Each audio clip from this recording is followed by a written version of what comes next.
Bismillahirrahmanirrahim. Assalamualaikum warahmatullahi wabarakatuh. Perkenalkan, nama saya Irmawati dengan NIM A1P1240012.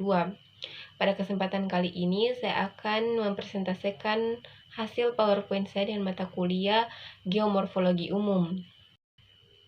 Poin penting yang saya akan jelaskan pada materi kali ini yaitu memahami geomorfologi dan genetik bentuk lahan utama. Langsung saja ke penjelasannya, yaitu morfologi bentuk muka bumi. Yang pertama, morfografi. Morfografi mendeskripsikan tentang komposisi dan kondisi bentuk lahan.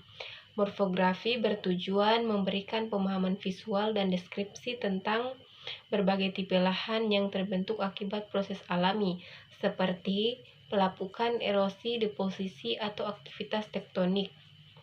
Misalnya kipas aluvial, daratan, banjir, kerucut gunung api, lereng atas, dan lereng bawah. Bagian yang kedua yaitu morfometri. Kondisi bentuk lahan secara kuantitatif. Jika morfografi berkaitan dengan deskripsi bentuk lahan, morfometri lebih menekankan pada analisis angka atau data statistik untuk mengukur karakteristik fisik dari bentuk-bentuk muka bumi, misalnya kemiringan lereng, elevasi, jarak puncak dengan lembah, besaran longsoran, dan lain-lain. Yang selanjutnya yaitu morfogenetik, asal-usul dan perkembangan bentuk lahan. Yang bagian A yaitu morfostruktur aktif. Dinamika proses endogen berupa tektonisme dan vulkanisme yang berpengaruh terhadap bentuk lahan, seperti terbentuknya gawir sesar, antiklinal, patahan terkait dengan gempa serta erupsi masa lampau, dan lain-lain. Yang bagian B yaitu morfostruktur pasif. Dinamika struktur kulit bumi dan litologi berupa denudasi yang berpengaruh terhadap bentuk lahan, seperti peristiwa pelapukan, erosi, pembentukan gumuk pasir, dan lain-lain. Bagian C yaitu morfodinamik. Morfodinamik berfokus pada analisis bagaimana bentuk-bentuk lahan yang ada terus berkembang atau berubah karena pengaruh dinamika alam. Dinamika proses eksogenetik yang mempengaruhi bentuk lahan dalam waktu relief cepat, seperti banjir, erosi, erupsi. Selanjutnya yaitu morfokronologi. Morfokronologi urutannya terbentuknya bentuk lahan berdasarkan umur relief atau absolut. 1. Vantage Leaf. Vantage Leaf menunjukkan dinamika erosi yang sangat aktif. Proses pengikisan yang terus-menerus menyebabkan tebing menjadi lebih curam seiring waktu, dan usia tebing ini dapat diperkirakan dengan meneliti lapisan batuan dan sedimen yang terungkap saat pengikisan berlangsung. 2. Pantai erosional.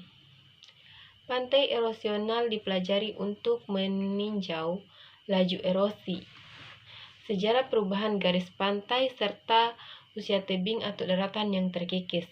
Yang ketiga yaitu pantai deposisional. Pantai deposisional merupakan bukti dan fase stabilitas dan sistem pantai di mana laju deposisi lebih tinggi daripada laju erosi. Yang berikutnya yaitu morpho-arrangement.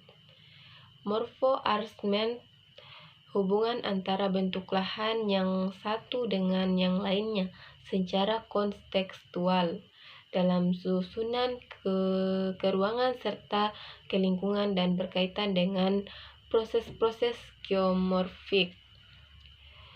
Morpho-arrangement fokus pada bagian bentuk-bentuk lahan tersusun dalam suatu pola teratur atau tidak teratur akibat proses alami seperti erosi, sedimentasi, aktivitas tektonik, dan vulkanik. Model dalam geomorfologi. Model ciptaan ideal dari kenyataan seperti aslinya yang kompleks. Bisa dilihat Di samping saya modelnya yaitu seperti berikut. Baik, lanjut ke proses geomorfologi. Yang pertama yaitu vulkanisme.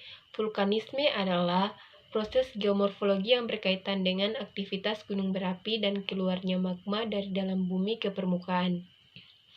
Vulkanisme membentuk berbagai tipe lahan seperti gunung api, kaldera, dan dataran lava.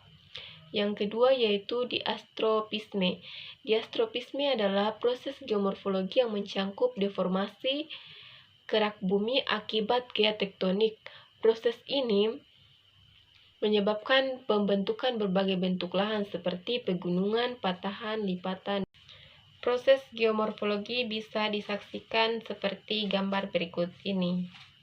Lanjut ke berikutnya yaitu kronologi stadium pembentukan permukaan bumi.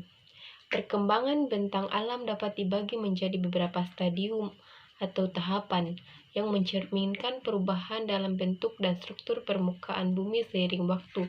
Yang pertama yaitu stadium awal. Pada tahap ini bentang alam masih sangat muda dan mengalami proses pembentukan secara internal. Aktif tektonik seperti pengangkatan tanah, erupsi vulkanik, atau pembentukan pegunungan cenderung mendominasi. Bentuk lahan yang biasanya curam dan lembah yang dalam dan sungai yang deras. Proses erosi terjadi sangat cepat karena lereng yang curam dan bentuk stabil. Stadium dewasa. Pada tahap ini, proses erosi yang sedimentasi mulai menyeimbangkan pengangkatan atau pembentukan lahan. Lembah mulai dari melebar dan sungai tidak lagi memiliki aliran yang terlalu deras. Bentang alam lebih teratur dengan perbedaan ketinggian yang mulai berkurang, tetapi proses geomorfologi seperti pengikisan dan pelapukan masih terus berlangsung secara signifikan. Berikutnya yaitu stadium tua. Pada tahap ini, erosi tetap menghilangkan banyak energi kinetik dan sistem sungai dan bentang alam lainnya. Lereng menjadi landai dan sungai mulai berkelok-kelok. Bentuk lahan pada stadium ini biasanya datar atau berupa dataran luas dengan aktivitas geomorfologis yang relatif lambat dibandingkan dengan tahapan sebelumnya. Menurut Nugroho Hari dalam pemaparannya di sebuah media sosial, tahapan-tahapan ini penting untuk memahami. Nugroho menekankan bahwa stadium pembentukan bentang alam juga dapat dipengaruhi oleh bentuk iklim yang mempercepat atau memperlambat proses erosi, pengangkatan, dan deposisi. Baik, mungkin itulah hasil presentasi saya. Jika ada kesalahan kata, mohon dimaafkan. Saya akhiri dengan ucapan wabillahi taufiq wal hidayah. Wassalamualaikum warahmatullahi wabarakatuh.